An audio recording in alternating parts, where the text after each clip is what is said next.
कैसी होगी नए संसद भवन की भव्य तस्वीर, ये आपको ग्राफिक्स के जरिए दिखा देते हैं। क्या कुछ इसमें खास है। लोकसभा में 888 सदस्यों की बैठने की कैपेसिटी है, वहीं राज्यसभा के 384 सदस्य इस संसद भवन में बैठ सकते हैं। पुराने संसद भवन से ये 17,000 वर्ग मीटर बड़ा बताया जा रहा है। 64,500 वर्ग मीटर में ये नया संसद भवन बनाया गया है और त्रिकोण आकार इसको दिया गया है। हर कामकाज के लिए यहां पर अलग कमरा है, हाईटेक सुविधाओं से ये लैस दफ्तर है और इसके साथ ही पूरी तरह भूकंप विरोधी है और कॉमन रूम्स इसमें दिए गए हैं, यानी कि भूकंप का इस पर कोई असर नहीं होगा। महिलाओं के लिए लाउंज दिया गया है, वीआईपी लाउंज अलग से दिया गया है। तो ये तमाम खासियतें हैं इस नए संसद भवन की। उद्घाटन का बहिष्कार कौन कौन सी पार्टियां कर रही हैं? आम आदमी पार्टी, तृणमूल कांग्रेस, और बॉयकॉट कर सकती हैं वो पार्टी है लेफ्ट पार्टियां। और फैसला जिन्होंने नहीं किया इस उद्घाटन में जाने का वो है कांग्रेस पार्टी। 28 मई को प्रधानमंत्री इसका उद्घाटन करने वाले हैं। इसी को लेकर घमासान अब विपक्षी पार्टियों ने छेड़ दिया है। उनका कहना है कि राष्ट्रपति को इसका उद्घाटन करना चाहिए, राष्ट्रपति इसमें प्रमुख तौर पर शामिल होनी चाहिए। 28 मई को प्रधानमंत्री जब इसका उद्घाटन करेंगे तब पूरी तरीके से इसकी भव्य तस्वीर सामने आ जाएगी। जितेंद्र बहादुर सिंह मेरे सहयोगी इस तमाम जानकारी के साथ जुड़ गए हैं। जितेंद्र, तमाम खासियतें तो हमने यहां पर दिखा दी, लेकिन ये जो नया संसद भवन है इसकी जब से नींव पड़ी है ये हमेशा ही कंट्रोवर्सी के घेरे में रहा है। एक बार फिर से उद्घाटन को लेकर नया विवाद।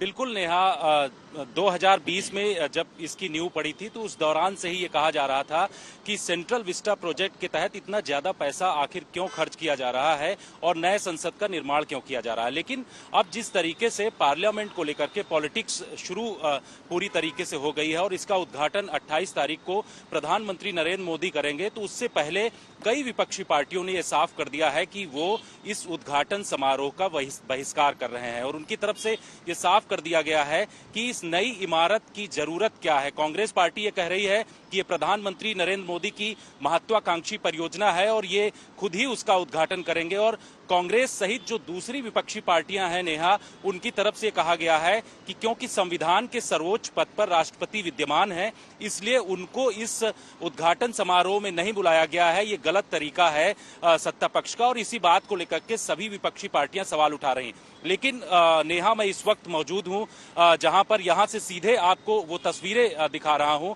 संसद भवन की। आप सीधे वो लाइव तस्वीर देख सकती हैं और पूरा संसद भवन लगभग पूरी तरीके से बन करके तैयार हो गया है। अंदर की कई बार तस्वीरें हम लोगों ने देखा है और ये सामने जो तस्वीर दिखाई पड़ रही है 28 तारीख को प्रधानमंत्री नरेंद्र मोदी इसका उद्घाटन करेंगे और उसके साथ साथ इसकी भव्यता साफ दिखाई पड़ रही है। और इसमें जिस तरीके से 888 जो सांसद हैं वो बैठेंगे और इसके अलावा जो राज्यसभा के सांसद हैं 384 वो बैठेंगे।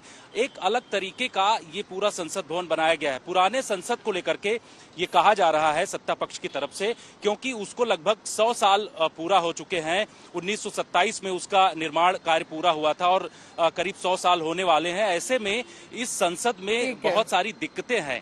हम लोग भी जब पार्लियामेंट सत्र कवर कर रहे हैं उस दौरान ये पता चलता है कि जब बारिश होती है तो संसद का जो बेसमेंट है वहां पर काफी पानी भर जाता है और उसको पंपिंग सेट के जरिए निकालना पड़ता है। तो पुराने संसद में काफी दिक्कत है, इसी वजह से नए संसद का उद्घाटन किया जाए। और इसका उद्घाटन अब चर्चा का विषय बन गया है। विपक्ष इसकी बॉयकॉट की सोच रहा है।